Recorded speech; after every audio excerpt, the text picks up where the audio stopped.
I'm gonna stop cutting. Hey guys, I'm Isabel from Houston, the melting pot of Texas. In my family, I am the little sister, but amongst my friends and my nieces and stuff, I'm kind of their big sister. So I'm here to help you cheat your way through your favorite Asian recipes.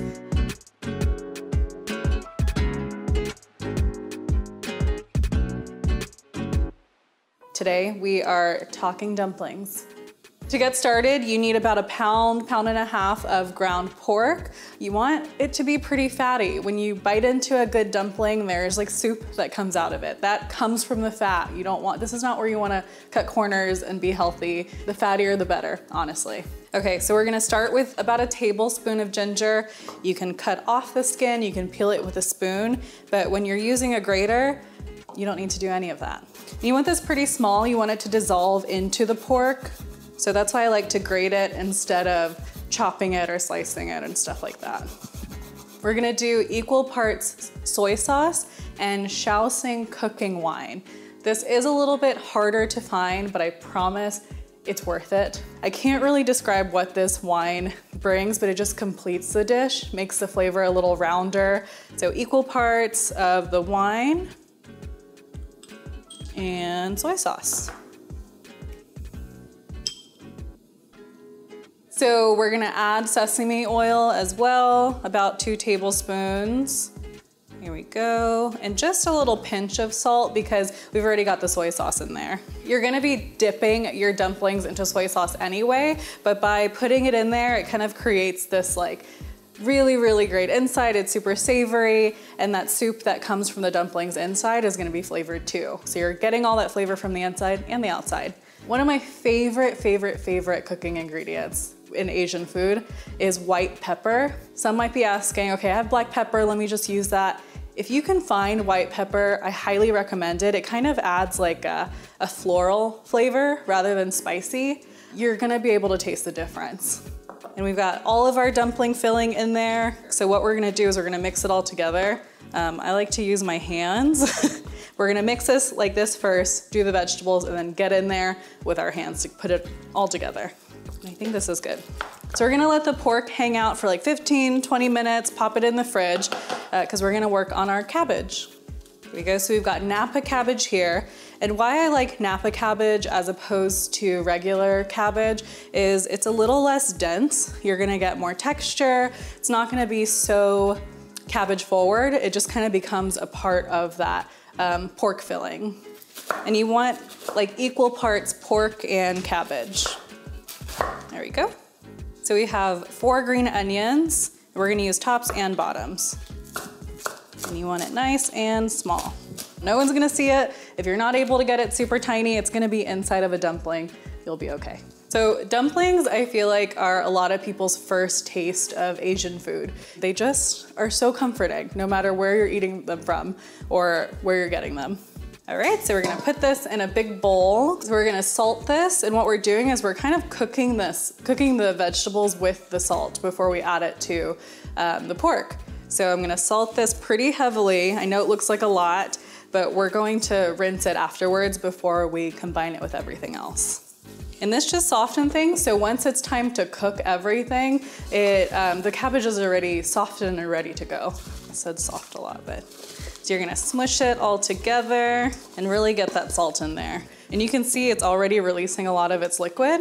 And that's another thing why we're doing this. It's not just softening things, it's releasing a lot of that water. Because if all that liquid is inside of the dumpling wrapper, it's gonna fall apart. Okay, so while everything is kind of marinating and getting happy, we're gonna make our dipping sauce. So I'm gonna show you how I like to do it, and I'll give you some ideas on how to customize it for yourself. So I have some light soy sauce here. Any regular soy sauce will do. And I actually have some of that leftover sesame oil here too. I like a little bit in mine, so I'll show you how I do it. And then you want vinegar. Traditionally, at Chinese restaurants, you'll see like black vinegar, red vinegar. I just have this vinegar today, but you just need a little bit to taste. It kind of brightens things up. And I like to do like equal parts soy sauce and vinegar. So you mix that together. So when you get that yummy sauce that comes with like gyoza or whatever dumplings that you're getting, a lot of the times it's a combination of a lot of these ingredients.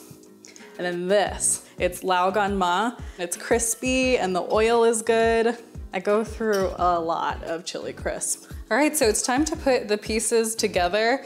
You can see this cabbage almost looks like it's been cooked down. It's like half the size. So that's why you have to use quite a bit of it. A lot of that water has come out of it, so we're gonna rinse all that salt off, squeeze that excess water out, and then combine it with our pork filling.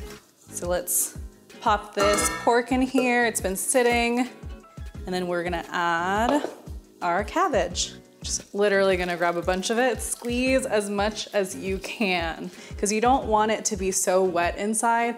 All of that soupy, brothy goodness is gonna come from the fat of the pork. And this is the messy part, but it's also the most fun. Don't be afraid to get dirty. You're gonna stick your hands in there and you really want to combine everything together. And you really wanna work it. It's gonna start getting a little sticky and you wanna really work it past that point. There's no overworking this. You're almost making a sausage by hand. A meatball. We're gonna make a meatball. We're gonna fry it up. Things that you have to wrap and you can't change the way it tastes after it's been wrapped. Make a meatball first. Make sure that it's good, season it, and then you can wrap.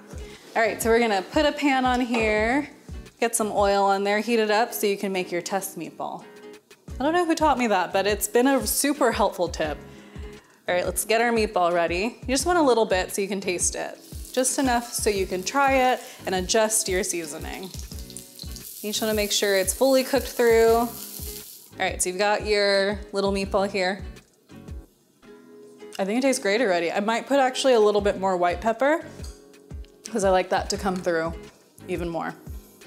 Okay, now it's time for wrapping. I have store-bought dumpling wrappers. I know they're store-bought, you can definitely make them by hand, but this is just supposed to be easy and chill and I don't want you to stress out. All right, so we're gonna take about a tablespoon of filling, pop it right in the middle. All right, so you wanna wet the edge and the water acts like glue. You wanna wet the whole thing. Okay, pinch it right in the middle and you really wanna pinch it because you want to create that seal. All right, and you're gonna pleat. So fold over, fold over, fold over, and then pinch the end, okay? And same on the other side. And you really want to make sure your dumplings are sealed shut because that really helps to steam everything and cook that pork inside. Big sis tip. Do not let your dumpling wrappers dry out. Even if they're homemade or if they're store-bought, once they're dry, you can't really revive them. So if you're taking a while and you're practicing your pleating and your folding, cover it with a wet paper towel and it'll keep things moist. Pleat, fold, boom. The great thing about these dumplings, you can make a ton of them and freeze them. So they're ready to cook whenever you want them. So let's get started. We've got our finished dumplings here. We've got our pot of boiling water and you are just gonna pop these in. The reason I'm boiling them is just this is the easiest way to enjoy them. No fuss, you don't have to set up a steamer or anything. And it's gonna stop boiling, of course, because the temperature changes.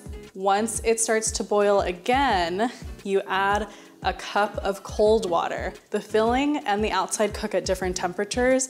And so when you put a cup of cold water in, it kind of evens it out and everything finishes cooking at the same time. And now we just cover it and let it do its thing for about 15 minutes. But these look good. They're floating to the top. They're almost ready. Like I said, that's my indication of them being done. Here we go. Add it to this plate of its friends. And we're just eating them super simple and boiled today. Like I said, you could steam and pan fry. There's lots of different ways to enjoy these guys. And that's it. They're ready to eat. So you could dunk and dip. I like to drizzle my sauce on top. Remember this? We made this earlier. There we go. And that's how you make pork and cabbage dumplings. Like and subscribe for more Asian food cheats and hacks.